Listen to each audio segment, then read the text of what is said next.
the penultimate race of the weekend in the Ultimate GT Sprint Cup in the penultimate meeting of the Ultimate Cup Series here at Circuit Nevers de Magny-Cours. It's the third of our 25-minute sprint races. Once again, it will be Hugo Chevalier in the Demand Automobiles by Racetivity Ford GT. That will be starting from pole position. Hugo Chevalier hoping for a little bit of redemption after a mechanical issue seemed to hinder his abilities to take victory in race 1 yesterday.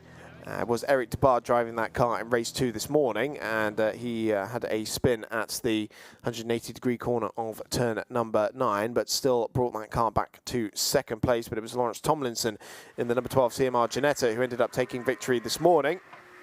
Car that is now at the wheel, at the hands of Gregory Drio, I should say, starting from third position. And Seb Lejeune, after Hugo Chevalier's demise yesterday, ended up taking the overall victory for his eponymous team in the Porsche Cup category. And they are all line astern on the grid once again. And it was Cesar van der Westen who took victory earlier on in that category.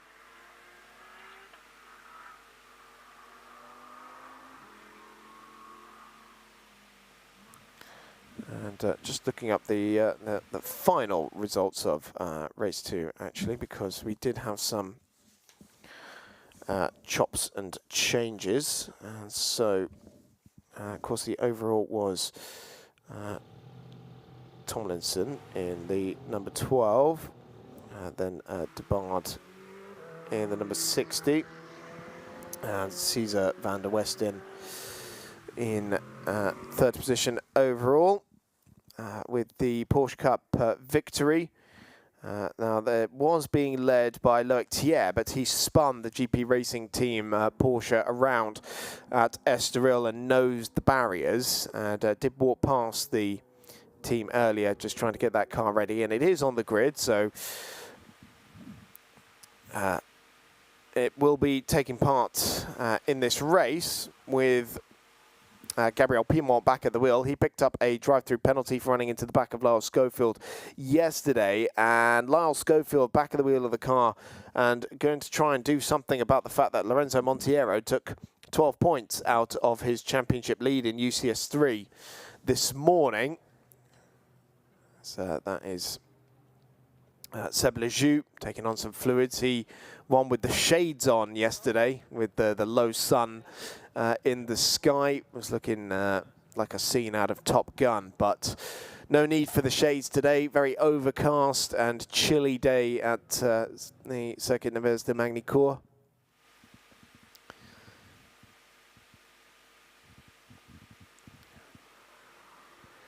So once again, it'll be the Ford versus the Porsche Cup car on the front row of the grid.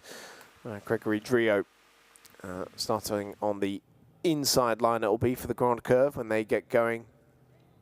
Once again,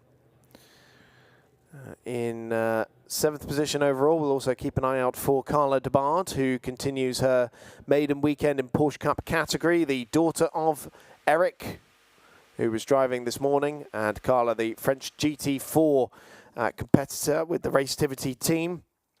Her usual coach and teammate Simon Gachet on duties in GT World Challenge in Barcelona this weekend, and so Hugo Chevalier has taken over the coaching duties for Carla, and she has been pressuring Patrick Michelier an awful lot in the 2 races so far.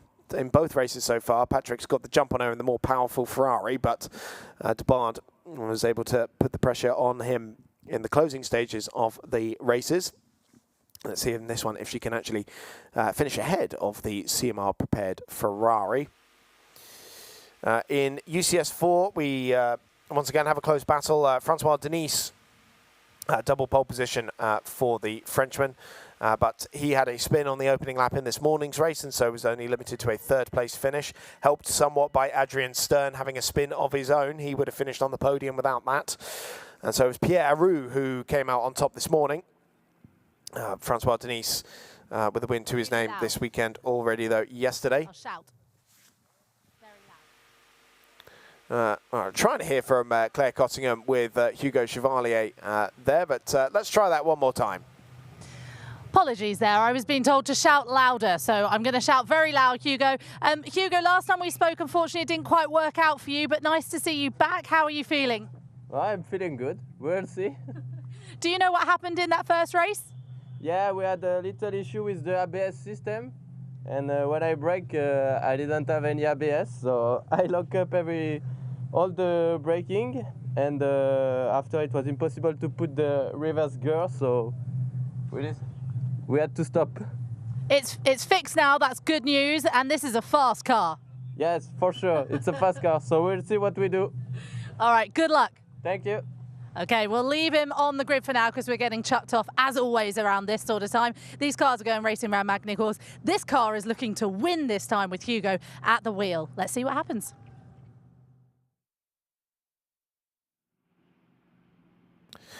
Yes, let's see indeed. I was just getting down the UCS4 results from this morning, because it was Olivier Huez who was joining them on the podium earlier on. I believe that was his first for the former French Caterham champion. Of course, in UCS Light as well, it was Maxime Courtemanche in the number 72 JS2R that has been victorious in both races so far this weekend. But interesting hearing from Hugo Chevalier there about the ABS system. So I had a little poke around that car yesterday, and it's funny to see how the fashion has changed of interior design in race cars, because the steering wheel's only got 4 buttons on it. Pit lane speed limiter, team radio, flash, and drink. All you need. But all the other things like the ABS settings, the traction control settings, the indicators, the starter buttons, and everything else you would expect to see on a steering wheel in contemporary machinery, that's all on the dashboard and on the center console. So it does, of course, still have those traction control and ABS settings, but you have to do it on the center console rather than on the steering wheel. And so that's really interesting to see how that has changed over the years as the pace car peels off, and it will be the green flag being waved that gets this formation lap underway. And Hugo Chevalier does light up the rear Goodyear tyres to set that car in motion. Hopefully no ABS issues for Chevalier in this race. And so let me run you through the starting order. Hugo Chevalier, the silver class driver, starting the number 60 DeBard Automobiles by Racetivity Ford GT on pole position. Seb Lejeune, our race 1 winner, starts alongside him on the front row of the grid in the Seb Lejeune Racing Porsche Cup Car. Gregory Drio, this morning's race winner in that car with Lawrence Tomlinson at the wheel. The number 12 CMR Ginetta GTX starts from 3rd position. Then comes Cesar van der Westen, this morning's Porsche Cup pole race winner in 4th for To Be Autosport. Running solo without Carl here this weekend as he's off rallying. And then the number 89 GP Racing Team, quickly repaired after Loic Thier's incident this morning. Gabriel Piedmont back at the wheel of the car. Second in UCS3 is the championship leader, Lyle Schofield, in the 353 SR&R Ferrari 488 Challenge. Carla DeBard took her first class podium this morning in the number 81 DeBard Automobiles by Racetivity car. But just while we were going through that, a spin for the GP Racing car out of the Adelaide hairpin. Gabriel Piedmont lighting up those rear Goodyears and spinning out of the Adelaide hairpin. So he'll be able to retake his grid position, but not the start to the day he would have wanted. Let's go through the rest of the grid. Patrick Michelier in the number 73 CMR prepared Ferrari 488 Challenge in UCS3. Then our UCS Light pole sitter, Hugo Lacasse, for driving in the JS2R. UCS4 battle is Francois Denise in the 555 speed car Ginetta G55. Pierre Aru in the number 64 Herrero Racing Audi R8. Adrian Stern in the number 6 CMR prepared G56 Evo at Ginetta. Then Marine Pidou in the midget, that's in UCS Light. And then Olivier Huez in the 303 speed car Ginetta G50 prepared. So we've got 3 different types of Ginetta GT4 car out there, and more in the UCS3 as well with the GTX car. So, Gabriel Pimont, who, as we mentioned, picked up that penalty yesterday for running into the back of Lyle Schofield, the drive-through penalty, had that spin on the formation lap just now, but he has regained his spot. Oh, no, excuse me, sorry. I believe, actually, that was Seb Lejeune. It was the green-trimmed car, was it not? So, yeah, apologies to Gabriel Pimont. I do think that actually was Seb Lejeune from second position who spun on the exit of the Adelaide hairpin. Hopefully I'll be able to see that again at some point, but for now we focus on the starting lights as the cars make their way around the chicane on the formation lap in their 2x2 formation. Hugo Chevalier and Seb Lejeune lining up on the front of the grid. We wait for the lights to get race number 3 of the Ultimate GT Sprint Cup in Magny-Cours underway, and it is a good launch from the Ford GT. But Seb Lejeune trying to challenge around the outside. Now, that wasn't in the script at all because the Porsche Cup car leads into Estoril for the first time of asking. And Hugo Chevalier has been jumped from pole position by our race 1 winner, Seb Lejeune.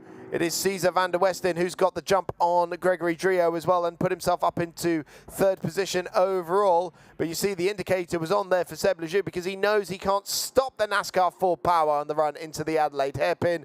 And Hugo Chevalier retakes the lead into turn number 5. Lejeune tries to find the up and under and get the run on the Ford.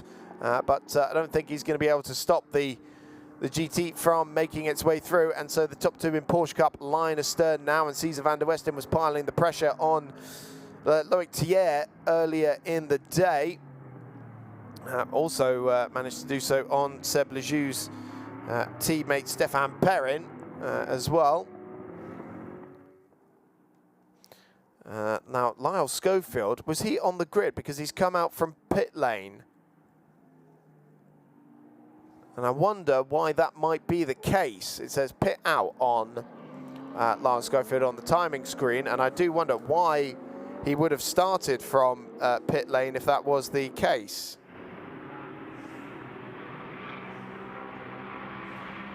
Well, I've had it confirmed it is a pit lane start for Lyle Schofield, but yeah, really not sure why that would have been the case. Hopefully Claire Cottingham down at the SR&R team can find out some info for us. But at the end of the first lap, Hugo Chevalier leads by 1.3 seconds to Seb Lejeune.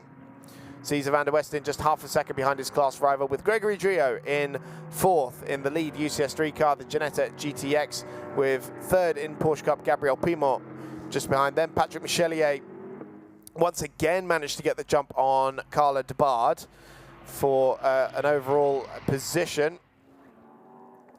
Hugo Lacasse in 8th position in UCS Light, and Francois Denis has held on to the lead in UCS 4, but is closely followed by 1 second to Adrian Stern, who got the jump on Pierre Aru. So the CMR prepared GT4 Evo getting the jump on the Audi for 2nd position in UCS 4 on that opening lap, as we see. The Porsche Cup leaders are line astern. Claire Cottingham tells me that it is exhaust issues still due to the crash from yesterday, and they're still having to circulate very, very slowly out there on track. So this is an interesting battle to pick, because it seemed like Lorenzo Montiero was running fine in this morning's race, and so maybe Lyle Schofield's just getting all the bad luck at the moment.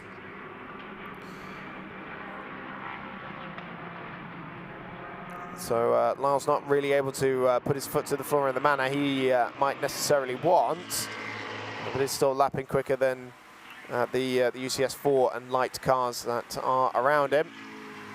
Right, 3.9 seconds, Hugo Chevalier's lead now, 140.265 set on that previous lap, but the battle is on in Porsche Cup once again between Seb Lejeune and Cesar van der Westen. We saw van der Westen put the pressure on in yesterday's race, but Lejeune ended up pulling clear, and in the end there was a car between them as well, with Gregory Drio separating them.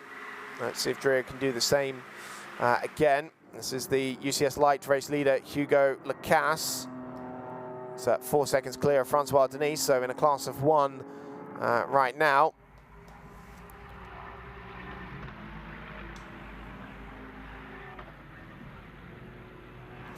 Let's see behind the UCS 4 battle behind them.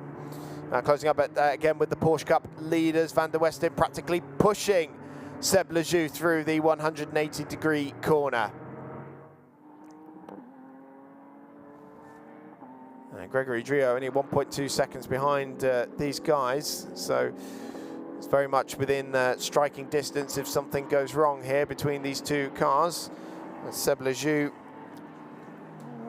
took his first overall victory of the season yesterday, the Carrera Cup Benelux class champion, still competing in the Benelux series against Cesar Van der Westen, the Roscar series driver.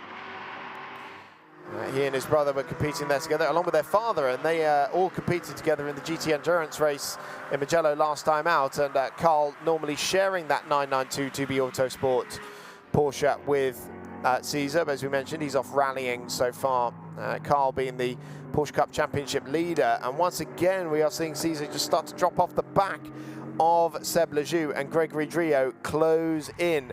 And he took 0.6 of a second, did the former Dams team principal, out of Van der Westen. So heading down towards the Adelaide hairpin once again.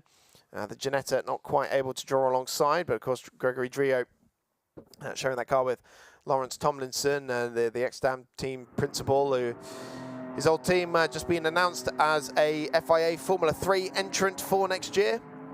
One of his old drivers, Nicolas Prost, from the Renault Edams days, racing in the European Endurance Prototype Cup. They've just been out qualifying. Also in a CMR prepared car, a Ginetta LMP3 machine.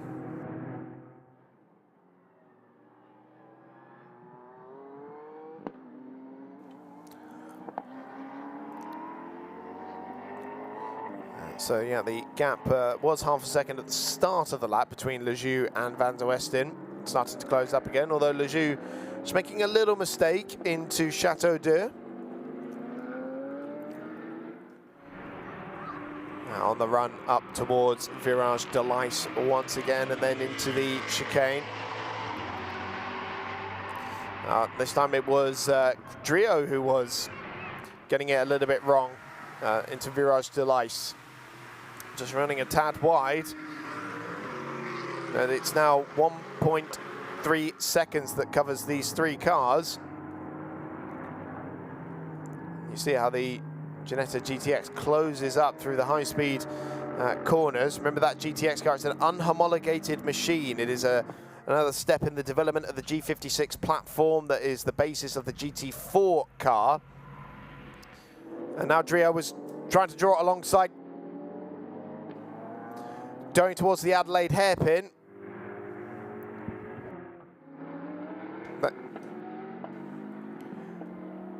And yeah, it looked like he was drawing alongside there, but wasn't quite able to do anything about it going into the Adelaide hairpin. But Van der Westen definitely feeling the pressure now for the last spot on the overall podium.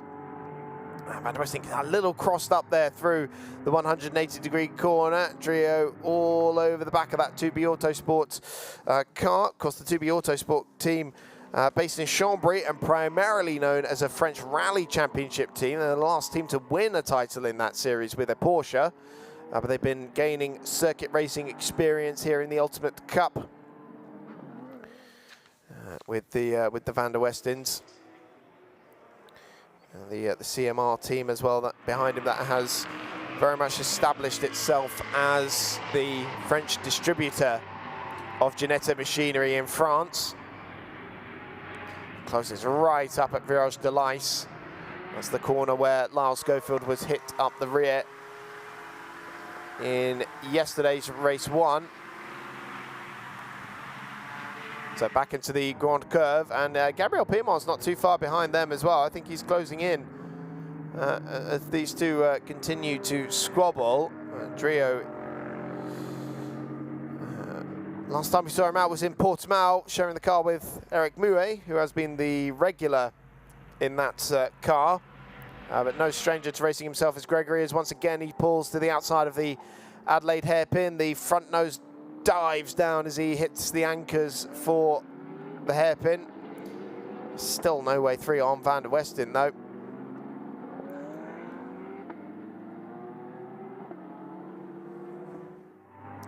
So back into the Nürburgring chicane.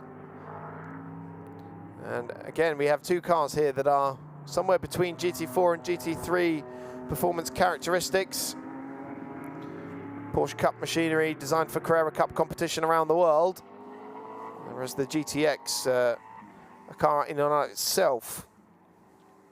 Just trying to see how fast they can make this thing go. Was the GTX class winner at the Dubai 24 Hours this year. And again, Ginetta and CMR working together with the Ultimate Cup Series as well, developing their machinery as they are doing with the LMP3 car in the European Endurance Prototype Cup. I remember here a year ago, the Evo version of their GT4 car made its global debut and was victorious in the 4-hour race in GT Endurance last year.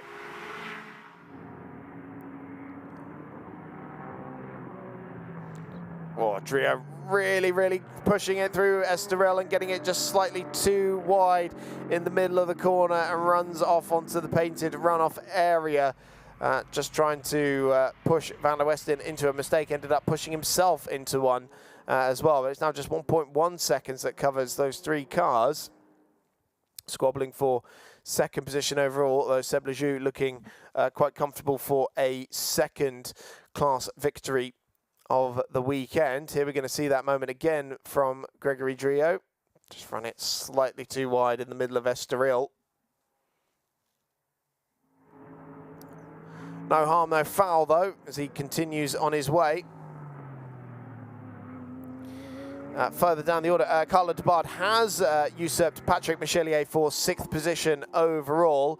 So still 4th of the Porsche Cup runners, but that's the first time this weekend she's been able to pass Michelier. She spent 2 races piling on a lot of pressure on the Frenchman, but now she's finally found her way through. So that's great news for Carla Debard in her Porsche Cup debut weekend. As we mentioned, normally competing in French GT4. Lyle Schofield has made his way up into 9th position overall, still 3rd of the UCS3 runners. Here is Carla Debard. As we mentioned, Simon Gachet unable to join her for this weekend, her usual coach and teammate in the French GT4 competition. Got the daughter of Eric Debard, who we saw out racing this morning. And they raced together, in fact, in French GT4 last year. Right, Gregory Drio back on Van der Westen's tail, using more of the road in Estoril than Van der Westen, but not too much, as he did on the previous lap. And now on the run up towards the Adelaide hairpin. Hugo Chevalier, 21 seconds clear of all this, by the way, out in the front of the field. Drio not as close as he was, though, on previous occasions, and so still can't do anything about the 2B Autosport car directly in front of him.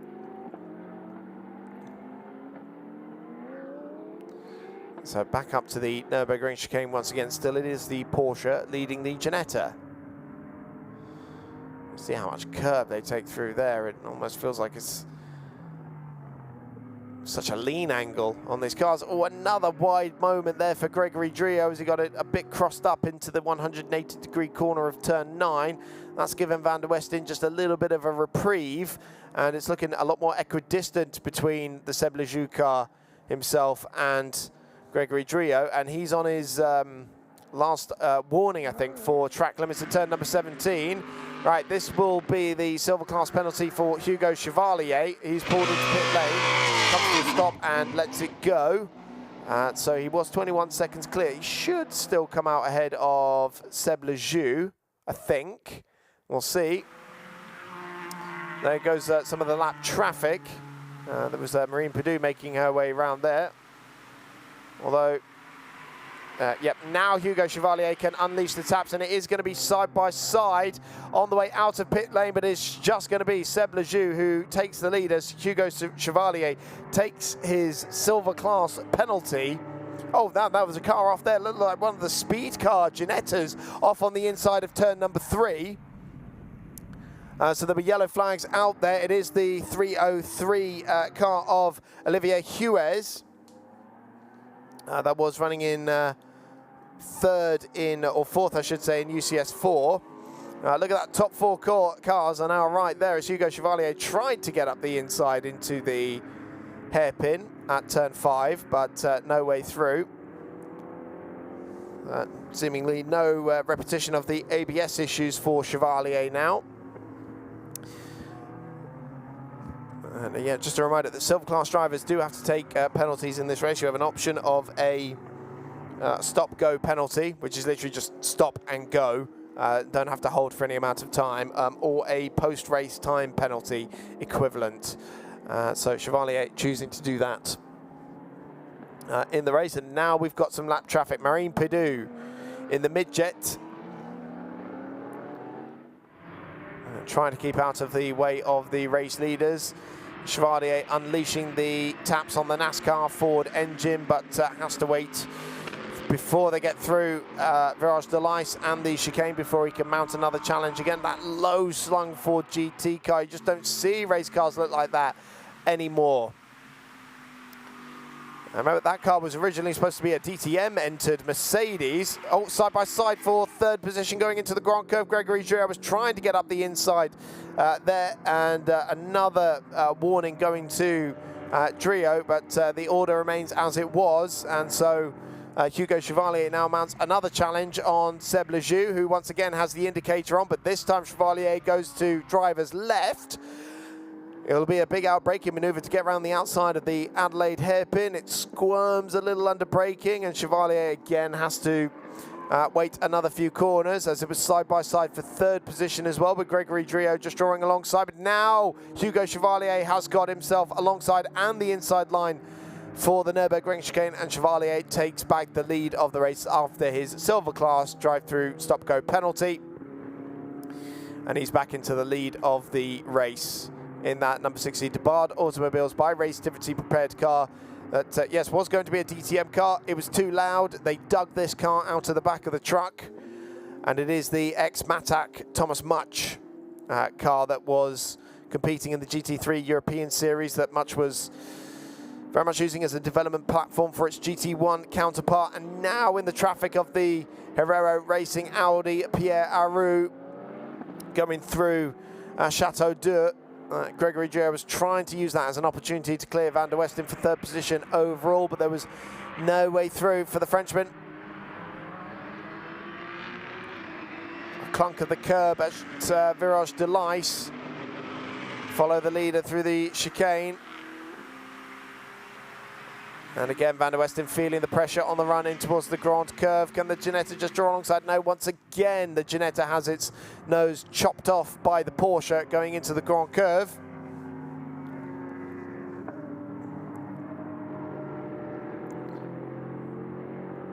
Trio using all the road through Estoril.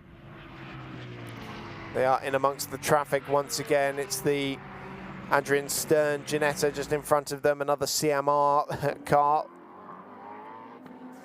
Van der Westen tries to clear into the hairpin and does so successfully. Gregory Drouet almost making contact with his teammate. They had to tighten up a little bit on the exit because Stern wasn't exactly using all the road on the left-hand side there. That just caught Drouet out a little bit.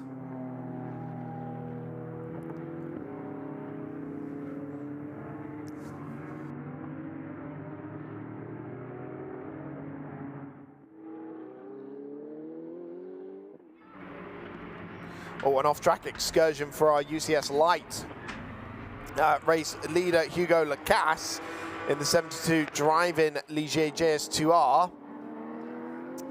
That was on the exit of Virage de l'Ice and going towards the chicane, but doesn't look like much damage was done there for Lacasse, who still holds the lead in his class.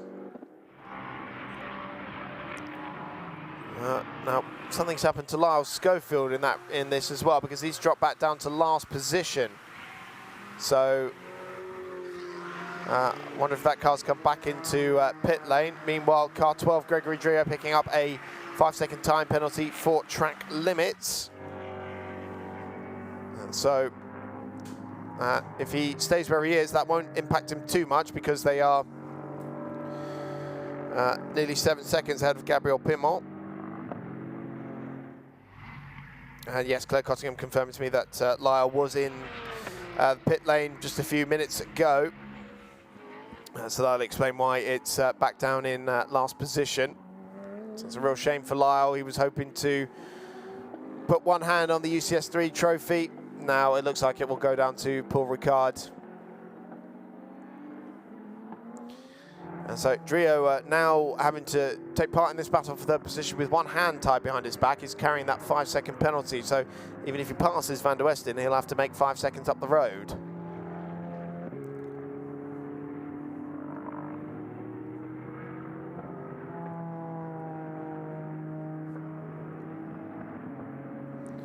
Still, Drio is not going to give up the fight. So, nose to tail through the Imola chicane and towards Chateau d'Eau. Slightly wider line there for the Ginetta to try and get on the power slightly earlier. I think the Ginetta does have a straight line speed advantage over the Porsche. It is the V8 in the Ginetta against the flat 6 in the Porsche.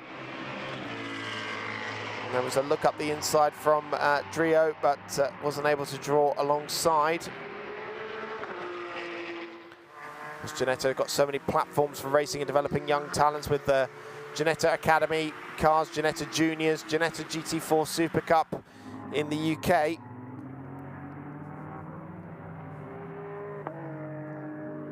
It's always a hugely entertaining battle on the British GT support bill. And of course, always wonderful to see the machinery out in force for the Ultimate GT Sprint Cup. 4 minutes left on the clock now.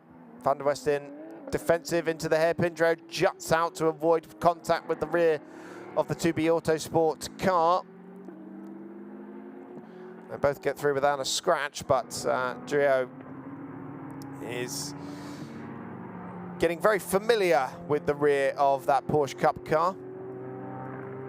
A lick of flame once again from the Ginetta. Absolutely love seeing that. The side exhausts on that GTX machine.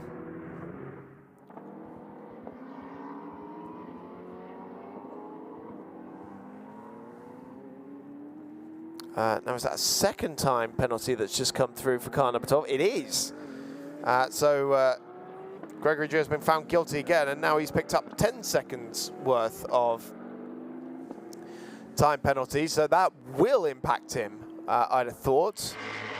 Depends how much further they pull ahead of Gabriel Pimont in the closing stages of this race. It's currently 8.6 seconds, and that's not going to do him any favours at all. He runs wide through Virage de l'Ice and into the runoff area. So Van der Westen has a little bit of reprieve once again.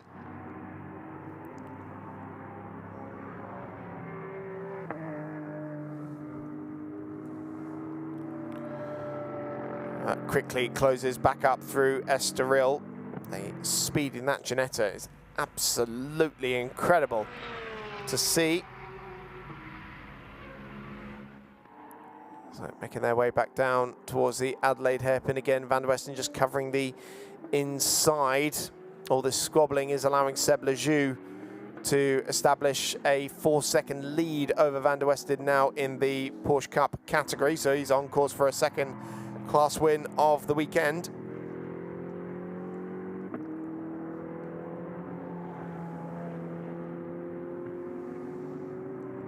And again, a tighter line for Van der Westen into the 180-degree corner. Following their way through now down towards the Imola chicane. Once again,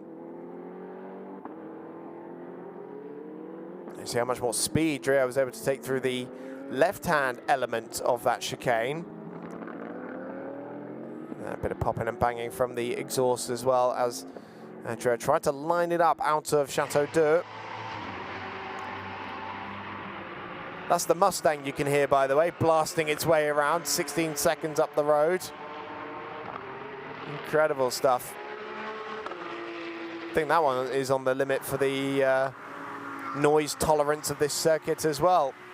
Right, chopping and changing once again. Drieux's had his nose chopped off of the Grand Curve quite a few times now, and that was another one. But that will be the last time because we're now on the last lap. 13.3 seconds. And wide goes Van der Westen, and through on the inside goes Gregory Drieux in Estoril corner for third position overall.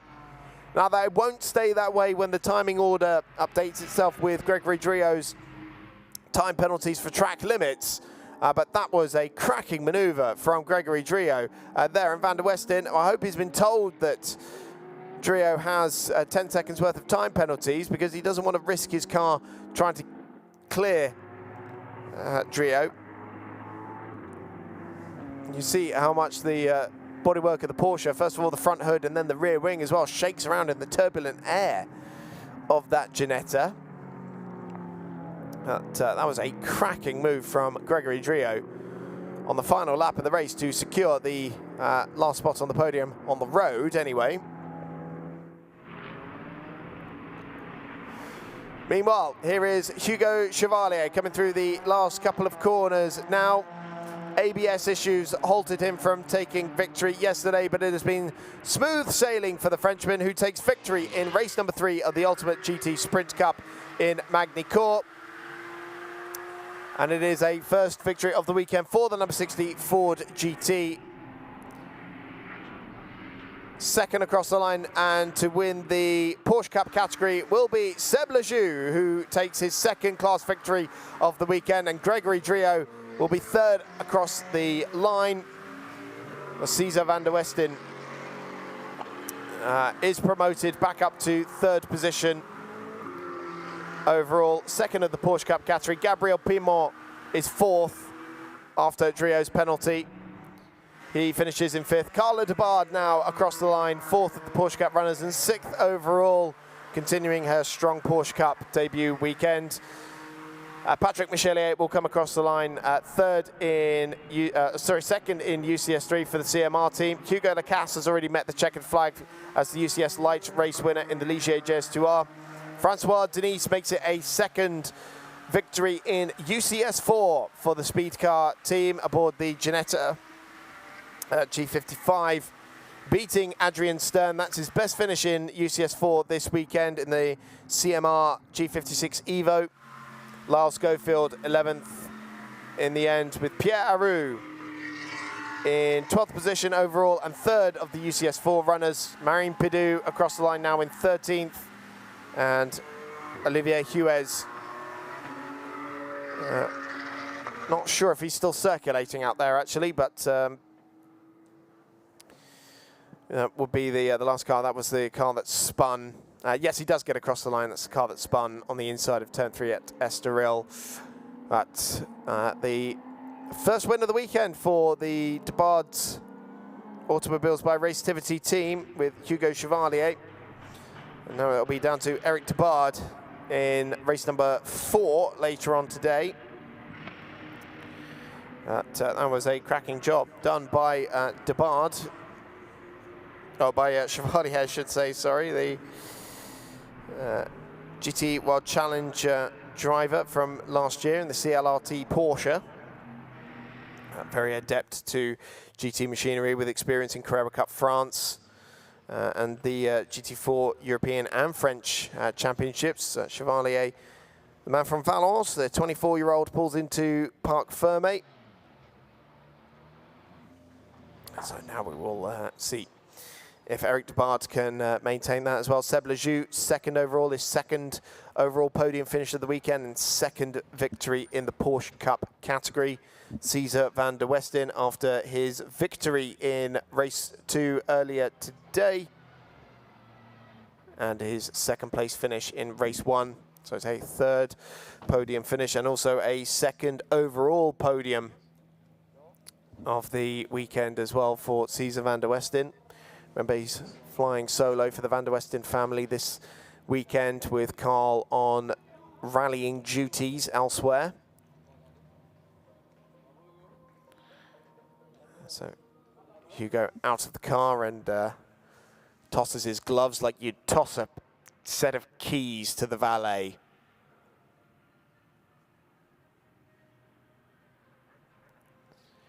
Helmet and balaclava off, and so should be able to hear from Hugo shortly.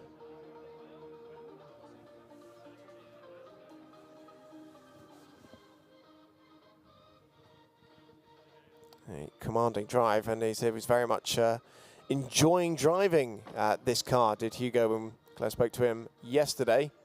Of course, not every day you get to sample this 2007 machine, NASCAR power, and just look at the doors, the classic design on the door there as well. But there's Claire Cottingham. She has found our race winner, and so let's hear from Hugo. Yeah, Hugo alongside me, of course. Well, nice to see you here and not at the side of the track this time. How was that for you? Yeah, feeling good. It's always fun to drive this type of car. I had some fun, so I'm happy. It looked fun out there. There was one point where you lost the lead. Was there any concern? At the start? Yes. Yes, I was just, I accelerate a little bit too later. And after, I don't want to touch any guys, so I just lift a little bit, and after I got him in the straight line. Looked like it was a very enjoyable drive for you as well. And obviously, this car isn't the car that you came here with. So how have you felt that this car's been performing? Yeah, it's really a nice car. It's really good. She's from 2007, so it's old GT3 car. But the chassis is really good. It's really nice. You have a lot of grip. In lateral, also in the longitudinal part, so it's always fun to drive this car. Well, congratulations, it is the win. Thank you. Go and enjoy. There is more racing to go, of course, with the sprints. One more race, we've got a fourth race, of course, to happen, but I want you to tune in as well for the Prototype Endurance, where we will be racing into the night. So make sure you join us for that. It's around 5:30 our time, so make sure you join us. The legends are going out on track now, so if you speak French, you can head over to our YouTube channel and watch the Legends race. But for us, we're going to take a short little break before we get more racing underway this afternoon.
We're gonna